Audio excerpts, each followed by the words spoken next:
एक बार जोरदार नारा लगाएंगे, भारत माता की, भारत माता की। अरविंद केजरीवाल, आम आदमी पार्टी। मंच पर आसीन आम आदमी पार्टी के प्रदेश के अध्यक्ष कैबिनेट मंत्री गोपाल राय जी, आम आदमी पार्टी के संगठन महामंत्री राज्यसभा के सांसद भाई संदीप पाठक जी, मंच पर आसीन हमारी पार्टी के राष्ट्रीय सचिव आदरणीय पंकज गुप्ता जी, कैबिनेट मंत्री आतिशी जी, सौरभ भाई, इमरान हुसैन जी, हमारे साथी गुलाब भाई, ऋतुराज जी, जर्नैल भाई, राजेश गुप्ता जी और दो साथी जिन्होंने चुनाव लड़ा था वो यहाँ पे हमारे बीच में हैं, सोमनाथ भारती जी, कुलदीप जी। और अभी बहुत ही अच्छा संबोधन राखी बिरलान ने यहाँ किया। विधानसभा में भी तेज तर्रार तरीके से हमला करना हो बीजेपी के ऊपर तो भी मुखरता से बोलती हैं, यहाँ भी उन्होंने अपनी बात रखी। और इनसे सारे विधायकों को डर के रहना चाहिए, डर के रहते हैं क्योंकि नहीं तो फिर बोलने का समय नहीं मिल पाएगा, वहाँ चेयर पे ही बैठते हैं। तो इस पार्टी का गठन हुआ 26 नवंबर 2012 को और उस दिन संविधान दिवस के रूप में हम लोग मनाते हैं इसको। तो जब इस पार्टी का गठन हुआ संविधान दिवस के दिन, जिस संविधान को बाबा साहब डॉक्टर भीमराव अंबेडकर जी ने बनाया, तो हमारा मकसद बहुत साफ था कि ये पार्टी बनी है बाबा साहब डॉक्टर भीमराव अंबेडकर जी के द्वारा बनाए गए संविधान को बचाने के लिए, उसकी रक्षा करने के लिए, और उसके लिए जो भी कुर्बानी हमें देनी पड़ेगी उसके लिए हम तैयार हैं। और हमेशा ऐसा होता है हमारे साथ कि ये पार्टी खत्म हो गई, अब तो इनका सफाया हो जाएगा, अरे ये कहां से टोपी वाले आ गए, ये कौन सी पार्टी है। मैंने तो साथियों बहुत जलालत झेली है, आज से नहीं।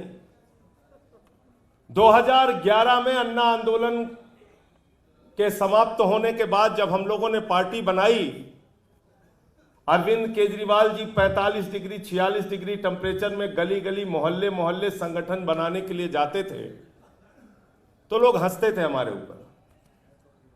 कोई गंदी नाली का कीड़ा कहता था, कोई कहता था ये तो टेम्पू वाले हैं, कोई कहता था तो सफाई कर्मी है, कोई कहता था अरे इनके साथ तो रिक्शे वाले जुड़े हैं, अरे तो झुग्गी वालों की पार्टी है। तमाम तरीके से अपमानित किया गया। लेकिन वही झुग्गी वालों की पार्टी, वही सफाई कर्मियों की पार्टी, वही ऑटो वालों की पार्टी, वही गरीब आदमी की पार्टी 2013 में हम लोग लड़े। तो जब हमको कहा जाता था कि 6% वोट आ गया तो हम राजनीति से संन्यास ले लेंगे, 2013 में देश की राजधानी दिल्ली में आपने परचम लहराने का काम किया, 28 सीटें आई और हमने सरकार 14 का चुनाव लड़े, हमारी जमानतें जब्त हुई देश भर में। और केजरीवाल जी वो वाकया सुनाते भी हैं कि जब वो आए और अपने घर में जा रहे थे कौशाम्बी, तो गेट पे खड़ा हुआ, गेट का जो दरबान होता है, उसने कहा आ गए आप, गए थे मोदी से चुनाव लड़ने, और हमारा हंसी मजाक उड़ाया गया। और ये कार्यकर्ता जो आगे बैठे हैं, जिन्होंने 15 के चुनाव का प्रचार किया होगा, बहुत सारे लोग दरवाजे बंद कर लेते थे, कोई घर के सामने कुत्ता छोड़ देता था, कोई भगोड़ा कहता था, कोई कुछ कहता था। उस विषम परिस्थितियों में भी आपने लड़ाई लड़ी और हिंदुस्तान की आजादी के बाद सबसे बड़ा रिकॉर्ड बनाया, 70 में से 67 सीटें आई। और तब भी कहा गया था पार्टी खत्म हो गई, साफ हो गई है पार्टी, कहा जा रहा था, पूरे देश में इनकी जमानत जब्त हो गई कहा जा रहा था। और आपने मुझे याद है 2015 का चुनाव, झारखंड जीत के आए थे, देश का चुनाव जीत के आए थे, महाराष्ट्र का चुनाव जीत के आए थे, हरियाणा का चुनाव जीत के आए थे। प्रधानमंत्री जी अहंकार से लबरेज थे। इसी रामलीला के मैदान में खड़े हुए कहने लगे, ये केजरीवाल तो बदनसीब है, मैं नसीब वाला हूं, मुझे वोट दे देना। और हमारे कार्यकर्ता रोए थे वो बात सुन के। कई लोगों ने टीवी बंद कर दिया था और कहा था, मोदी जी इतना अहंकार अच्छा नहीं है, केजरीवाल को बदनसीब बोल रहे हो।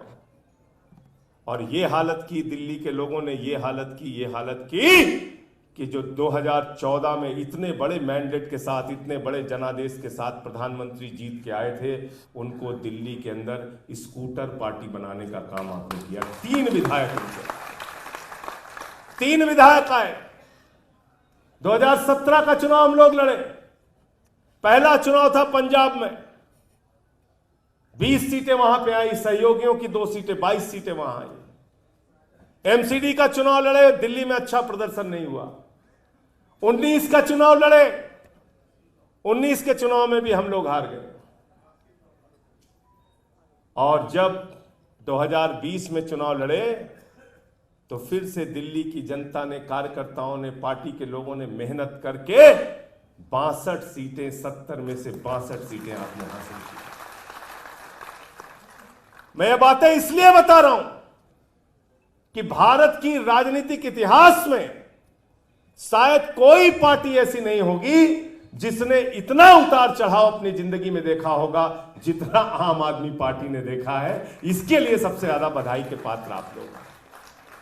आपने कभी साथ नहीं छोड़ा, हमारे कार्यकर्ताओं ने साथ नहीं छोड़ा, भूखे रहे, प्यासे रहे, लेकिन साथ खड़े रहे। अन्ना के आंदोलन में भी साथ खड़े रहे, 13 के चुनाव में भी साथ खड़े रहे, 14 के चुनाव में भी साथ खड़े रहे, 17 में भी खड़े रहे, 15 में भी खड़े रहे, 19 के चुनाव में खड़े रहे। और संकट के समय में ही मित्रों की पहचान होती है, संकट के समय में ही दोस्तों की पहचान होती है। यह सबसे मुश्किल का वक्त है पार्टी के लिए, जब हमारे पार्टी के मुखिया अरविंद केजरीवाल जी जेल में हैं। एक ऐसे शिक्षा मंत्री जिसकी पूरी दुनिया में तारीफ होती है, मनीष सिसोदिया जेल में है। एक ऐसे स्वास्थ्य मंत्री जिन्होंने मोहल्ला क्लिनिक का मॉडल दिया, जेल में है। मुझे 6 महीने उठा के जेल में रखा।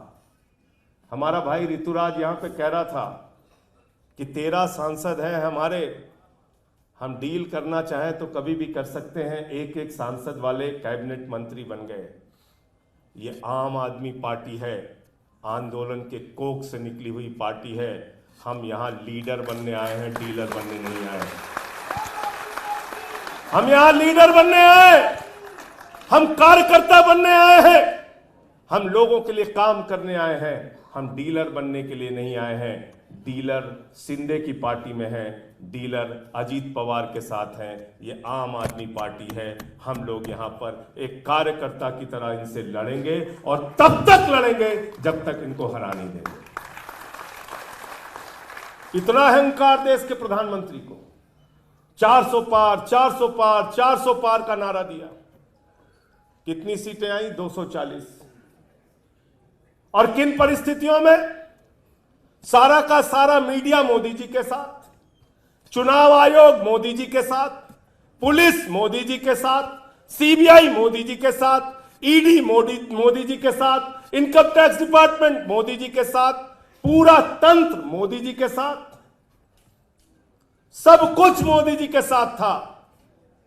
लेकिन बावजूद इसके देश की जनता ने कहा, हम तुमको 300 नहीं, 400 नहीं, 240 पे रोकेंगे, 272 भी नहीं देंगे। मैंने तो पूरे चुनाव में एक ही नारा दिया। जो लोग कह रहे हैं 400 पार 400 पार 400 पार, जनता कह रही है तड़ी पार तड़ी पार तड़ी पार। और कैसी पार्टी है ये? कितनी खतरनाक पार्टी है ये? कितना जहर, कितनी नफरत भरी है इनके मन में। पहले मुसलमानों को गाली दिया, फिर सिखों को गाली दिया, फिर ईसाइयों को गाली दिया, फिर बौद्धों को गाली दिया, फिर जाटों को गाली दिया, फिर मराठों को गाली दिया, फिर किसानों को गाली दिया, फिर पहलवानों को गाली दिया, अब अयोध्या वासियों को गाली दे रहे हैं, हिंदुओं को गाली दे रहे हैं। अरे अयोध्या में भगवान श्री राम ने तुमको हराया है, तुम्हारे अहंकार को तोड़ने का काम किया है, क्योंकि भगवान श्री राम का संदेश था कि मुझे रावण का भी अहंकार पसंद नहीं है, मोदी का अहंकार तो उसके आगे कुछ भी नहीं है। इतना अहंकार। क्या गाना गा रहे थे भाजपाई? जो राम को लाए हैं हम उनको लाएंगे,